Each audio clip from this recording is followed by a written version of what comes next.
Hello, welcome to deserving India. My name is Saurabh. आज हम discuss करेंगे 10 एमसीक्यू सीरीज़ का जो सेकंड पार्ट है। इसमें हम देखेंगे 2013 प्रीलिम्स के जितने भी एमसीक्यूज़ हैं। इसमें हम टोटल 10 एमसीक्यूज़ को डिस्कस करेंगे, जो कि बहुत ज़्यादा ज़रूरी हैं, क्योंकि आपने कई बार देखा होगा कि प्रीलिम्स में कुछ एक रेपिटेटिव सवाल भी आ जाते हैं। अगर सवाल रिपिटेटिव नहीं होता तो कुछ उसके जो ऑप्शंस होते हैं उसी में से क्वेश्चन बना दिया जाता है। सो हमारे लिए बहुत ज़्यादा ज़रूरी है कि हम इन क्वेश्चंस को डिस्कस करें। इसी में हम देखेंगे कि हमारी जो सीरीज़ है इसमें 10 क्वेश्चंस हैं, इनको हम एक्सप्लेन करेंगे, साथ-साथ में आंसर्स भी डिस्कस करेंगे। तो अगर हम बात करें फर्स्ट क्वेश्चन की, जो फर्स्ट क्वेश्चन है it is dependent upon the, यहाँ पे ट्राइबल स्टेट दे रखा है, ट्राइब दे रखा है, उसके साथ में हमें स्टेट को मैच करना है कि कौन सी ट्राइब जो है कौन से स्टेट में पाई जाती है। अगर इसमें जो पेयर दे रखे हैं, if they are right, correct हैं अगर वो, तो उनको हमने मार्क करना है करेक्टली मैच्ड। हमें हमेशा देखना है कि करेक्टली मैच्ड को हमने पढ़ा है या नहीं। कई बार लिखा था इनकरेक्टली या फिर कई बार लिखा था करेक्टली, तो ये हमें हमेशा मार्क करना है। तो इसमें जो फर्स्ट हमें ऑप्शन दे रखा है that is Limbu tribe, it is matched with Sikkim. It is totally right. Karbi जो ट्राइब है ये हिमाचल प्रदेश में नहीं पाई जाती है। डोंगरिया कोंद जो ट्राइब है यहाँ पे एक सही ऑप्शन है, इसको हम डिस्कस भी करेंगे एक्सप्लेनेशन में।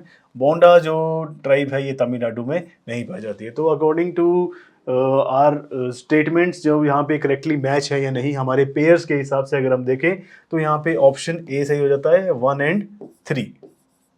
अगर हम बात करें इसकी एक्सप्लेनेशन की, तो ये क्वेश्चन 2013 का है, तो इसमें हम देखेंगे कि न्यूज़पेपर के अकॉर्डिंग भी ये क्वेश्चन सॉल्व किया जा सकता है, जिन्होंने बिल्कुल न्यूज़पेपर को फॉलो किया है।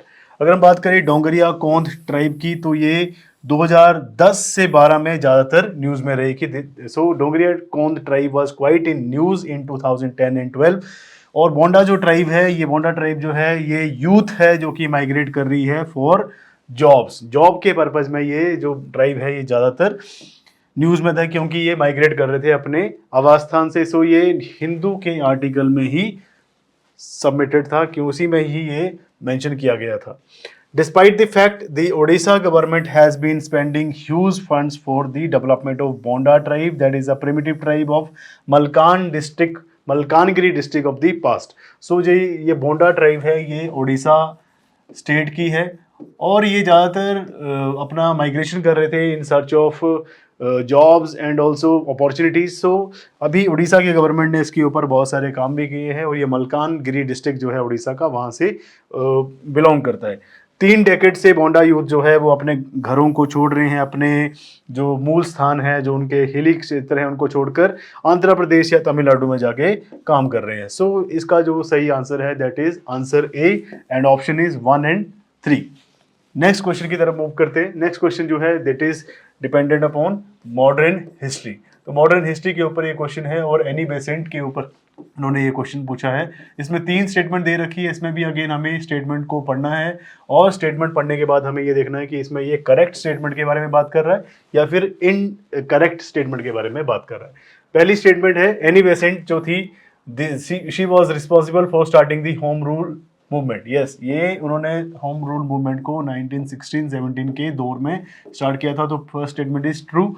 She is the founder of theosophical society. Yes, ये भी बिल्कुल सही है, क्योंकि आप आगे देखेंगे कि ये इन्होंने थियोसॉफिकल सोसाइटी भी बनाई थी, जो कि एक रिफॉर्म मूवमेंट था। Once the president of Indian National Congress. Yes, ये 1917 में यहाँ पे इंडियन नेशनल कांग्रेस आईएनसी जो था, इंडियन नेशनल कांग्रेस, उसकी प्रेसिडेंट भी, अध्यक्ष भी रह चुकी हैं। तो डिपेंडिंग अपॉन आर ऑप्शंस, हमारे पास जो ऑप्शन जाता है थियोसॉफिकल सोसाइटी का जो ऑप्शन है, दिस इज नॉट ट्रू, क्योंकि ये फाउंडर नहीं थी, बट ये को फाउंडर्स में जरूर आती हैं। सो सेकंड ऑप्शन इसमें गलत रहता है। सो इसका जो आंसर रहेगा that is option is C. And अगर हम स्टेटमेंट की बात करें, फर्स्ट एंड थर्ड जो है इसमें सही स्टेटमेंट है। अगर हम बात करें प्रेसिडेंट की, so Annie Besant first women president थी आईएनसी की, जो कि 1917 का जो सेशन था कांग्रेस का जो अधिवेशन था 1917 का कलकत्ता में, उसकी ये प्रेसिडेंट रह चुकी हैं, उसकी अध्यक्ष रह चुकी हैं। और अगर हम बात करें थियोसॉफिकल सोसाइटी की, तो थियोसॉफिकल सोसाइटी को मैडम ब्लावात्स्की और हेनरी स्टील ऑलकट ने इसको स्टार्ट किया था, और ये रिफॉर्म मूवमेंट था थियोसॉफिकल सोसाइटी। तो इसमें जो ऑप्शन सही होते हैं that is option C and statement 1 and 3। Next जो हमारा क्वेश्चन है that is also of modern history. यहाँ पे इल्बर्ट विल जो कंट्रोवर्सी हुई थी उसके बारे में ये बात कर रहा है कि ये जो बिल था इल्बर्ट इल्बर्ट विल कंट्रोवर्सी, ये किससे रिलेटेड है, किससे संबंधित है।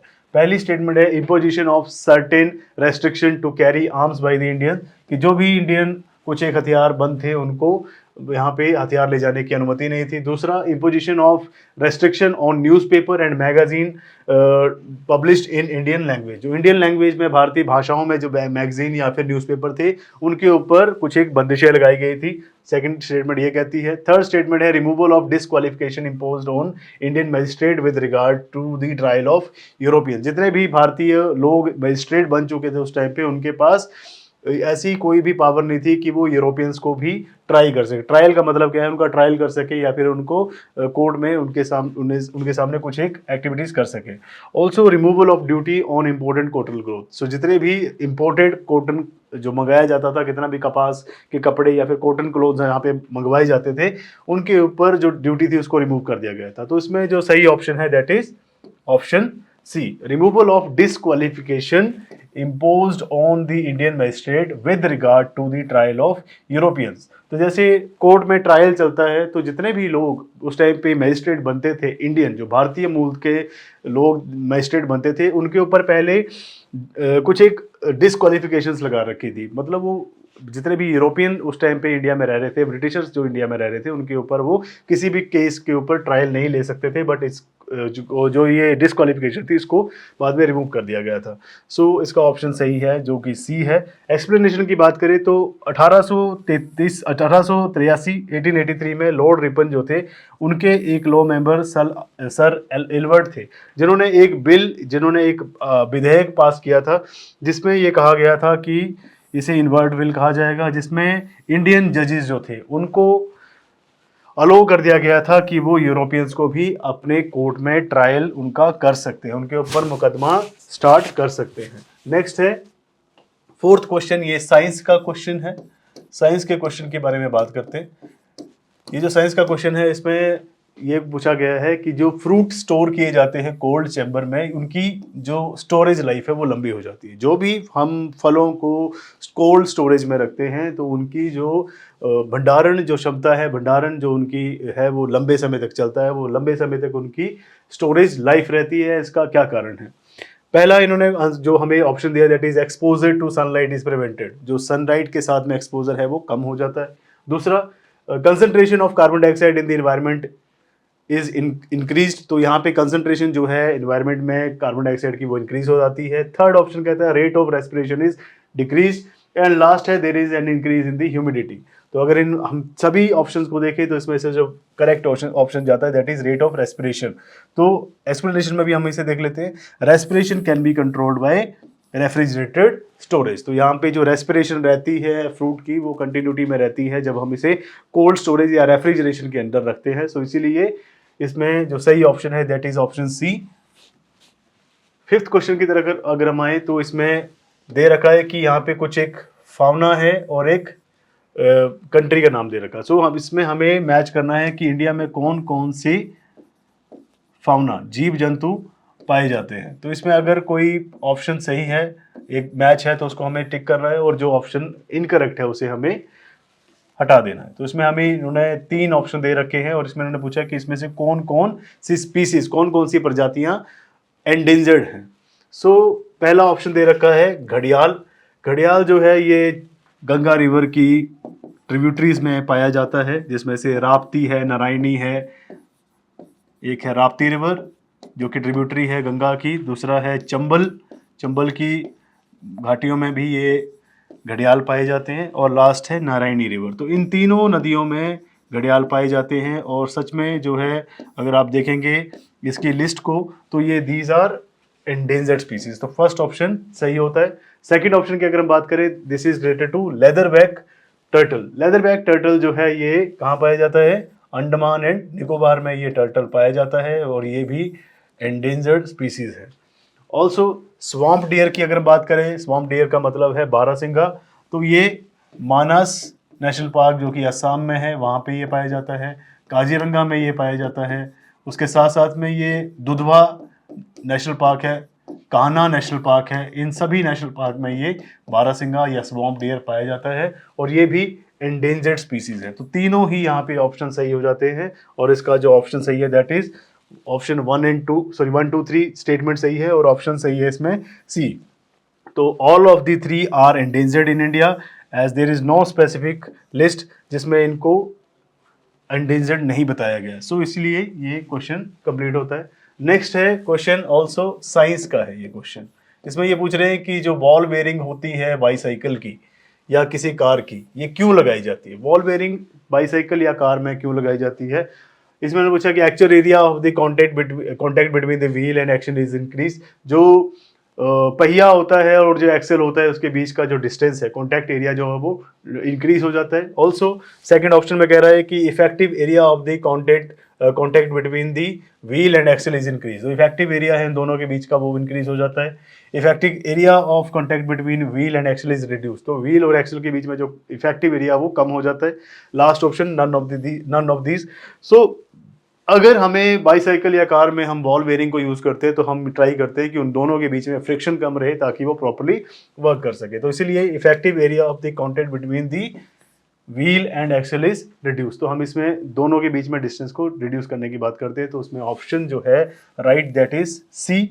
The roundness of the bearing creates less contact between the bearing and that is trying to move the object with the object being moved और reduction in the contact area means less friction. तो इसमें less friction होगा तो ये easily अच्छे से move करेगा, इसीलिए इसके बीच में बॉल बेयरिंग को यूज किया जाता है।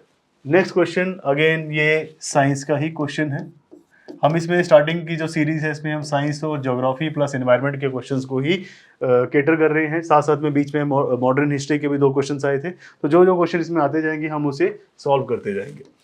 इसमें पूछा है कि rainbow is produced when sunlight falls on the drop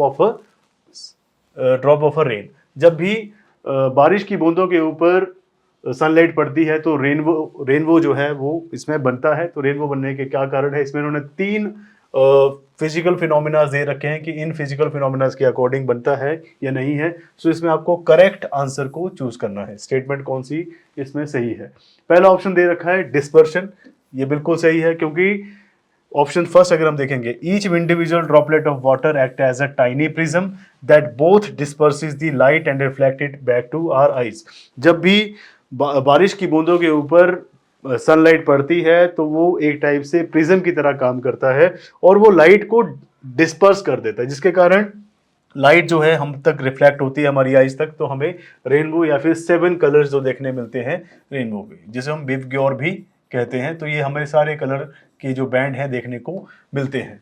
next ये कह रहे हैं कि रिफ्रैक्शन, बिल्कुल सही है ये भी सेकंड ऑप्शन, क्योंकि अगर हम सेकंड ऑप्शन को देखें वाटर जो है वो ज़्यादा डेंस होता है एज कंपैरिजन टू एयर, इसीलिए जो हमारी सनलाइट उसके ऊपर पड़ती है ड्रॉप के ऊपर वो ज़्यादा रिफ्लेक्ट होती है और हमें रेनबो का कलर दिखाता है। थर्ड ऑप्शन है that is internal reflection. Internal reflection option को अगर हम देखें तो some of the light will reflect off back of the drop if the angle is larger than the critical angle। अगर जो आपका एंगल है वो क्रिटिकल एंगल से बड़ा होगा, 48 डिग्री से ज़्यादा होगा एज कंपेरिजन टू वाटर, तो यहाँ पे रिफ्लेक्शन होगा। तो इन तीनों के ऑप्शन बिल्कुल सही हैं, 1 2 3 आर करेक्ट, इसीलिए इसका आंसर डी हो जाता है। नेक्स्ट अगेन क्वेश्चन जो है ये आप कह सकते हैं साइंस या बायोटेक का है, ये साइंस का ही क्वेश्चन है, दैट इज 8th क्वेश्चन। इसमें ये कह रहे हैं कि many transplanted seedlings do not grow because, जितने भी हम ट्रांसप्लांटिंग करते हैं सीड्स की वो ज़्यादातर ग्रो नहीं कर पाते, उनका जो है ग्रोथ नहीं हो पाती, उसके लिए क्या कारण जिम्मेवार हैं? पहले उन्होंने कहा कि new soil does not contain favourable minerals. जब हम नई सॉइल में जब नई सीडलिंग को लगाते हैं तो उस सॉइल के बीच में मिनरल्स उतने ज़्यादा इंपॉर्टेंट जो इसको चाहिए फेवरेबल वो नहीं होते हैं। Second, most of the root hairs grip the new soil too hard. जितने भी रूट हेयर हैं वो सॉइल के साथ में ग्रिप नहीं कर पाते और उसे बहुत ज़्यादा हार्ड कर देते हैं। Most of the root hairs are lost during transplantation. जब भी हम ट्रांसप्लांटेशन करते हैं तो उस टाइम पे जो हमारा सीडलिंग है उसकी जो रूट हेयर है वो टूट जाते हैं या फिर लॉस्ट हो जाते हैं। Leaves gate damage during transplantation, जो लीव्स हैं वो टूट जाती हैं। अगर हम इन तीनों चारों ऑप्शंस को देखें तो नई सॉइल में कुछ फेवरेबल मिनरल्स नहीं है, कुछ हद तक ये ऑप्शन सही जाता है। Most of the root hairs grip the new soil, ऐसा कुछ नहीं है इसमें। अगर हम देखेंगे तो जो सबसे बेस्ट या फिर सबसे करेक्ट जाता है that is most of the root hairs are lost during transplantation. जो most of the root hairs हैं, जो जड़ों की जो कुछ एक रूट हेयर्स हैं वो यहाँ से लॉस्ट हो जाते हैं उसके कारण, ट्रांसप्लांटेशन के कारण, तो ये सीडलिंग जो है ग्रो नहीं कर पाते। अगर रूट हेयर ही टूट जाएगा तो वो जो मच नीडेड मिनरल्स हैं सॉइल में से, ऑल्सो जो मॉइस्चर कंटेंट चाहिए है सीडलिंग को उगने के लिए वो उसको प्रॉपरली नहीं ले पाएगा। सो इसीलिए इसमें जो ऑप्शन है सी बिल्कुल करेक्ट जाता है। न्यूली ट्रांसप्लांटेड ट्रीज और shrubs experience some degree of transplant shock. जैसे ही हम नए ट्रांसप्लांट करते हैं ट्रीज या श्रब्स को तो उसमें some degree of transplant shock भी होता है, और सिंपली जो प्लांट है वो रिएक्ट करता है, किसी कहीं और अदर जगह पे मूव कर दिया जाता है जैसे हम इसे मूव करते हैं। It generally cause damage to the roots of the plant during the transplant. जब भी हम ट्रांसप्लांटिंग करते हैं तो उसका रूट कॉज, इसका जो रूट हेयर है वो टूट जाता है। थिकेस्ट जो रूट हैं nearest to the root wall, most important roots actually do work. जो बड़ी बड़ी रूट्स होती हैं वो तो बची रहती हैं, बट जो छोटी रूट्स हैं उनका जो रूट है टाइनियर हेयर्स होता है वो एकदम से वाटर को एब्जॉर्ब नहीं कर पाता है और जिसके कारण इसकी ग्रोथ नहीं हो पाती है। सो ये बहुत बड़ा एक इशू है कि जब भी हम ट्रांसप्लांटिंग करते हैं सीडलिंग्स की तो वो ग्रो नहीं कर पाते। 9th क्वेश्चन है हमारा, again it is related to science. इसमें फर्स्ट स्टेटमेंट को आप पढ़ें तो उसमें देखेंगे कि इसमें पूछा हुआ कि इसमें से कौन सी स्टेटमेंट्स हैं। 3 स्टेटमेंट दे रखी है, which of the statements are correct. इसमें से कौन कौन सी स्टेटमेंट्स करेक्ट है हमें ये बताना है। तो पहली स्टेटमेंट ये कह रही है कि viruses lack enzymes necessary for the generation of energy. Viruses में कुछ एक एंजाइम्स की कमी होती है जिसके कारण वो एनर्जी जनरेट नहीं कर सकते। बिल्कुल सही है, क्योंकि हमने लास्ट लेक्चर में भी देखा था जब हमने 10 MCQs को डिस्कस किया था कि वायरस के पास में खुद का कोई ऐसा एनर्जी सोर्स नहीं होता है, ना ही खुद की अपनी एक एक्टिव सेल होती है, वो एज अ होस्ट काम करता है। सेकेंड ऑप्शन है viruses can cultured in synthetic medium. आप इसे बिल्कुल भी सिंथेटिक मीडियम में कल्चर नहीं कर सकते क्योंकि ये होस्ट बॉडी या फिर एक्टिव सेल में ही काम कर सकता है। सो सेकेंड ऑप्शन यहाँ पे गलत हो जाता है। Viruses are transmitted from one organism to another by biological vectors only. ऐसा भी बिल्कुल नहीं है, क्योंकि वायरसेस को ऐसा जरूरी नहीं है कि वो बायोलॉजिकल वेक्टर्स के थ्रू ही ट्रांसमिटेड हो। तो इसमें जो सही ऑप्शन है दैट इज ऑप्शन ए और statement first only.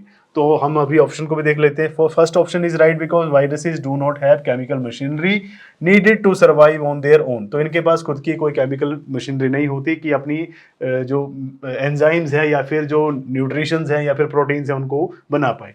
Second option wrong है because they seek host cell in which they can multiply. So ये सिंथेटिकली नहीं हम इन्हें बना सकते। Viruses can not be grown in synthetic media but they can be grown on a culture of the bacteria. Bacteria के through इनको बनाया जा सकता है, क्योंकि बैक्टीरिया जो है वो बाइनरी फिजन करता है, दैट इज माइटोसिस करता है। माइटोसिस का मतलब क्या है, एक सेल जो कि 2 डॉटर सेल में डिवाइड हो जाती है।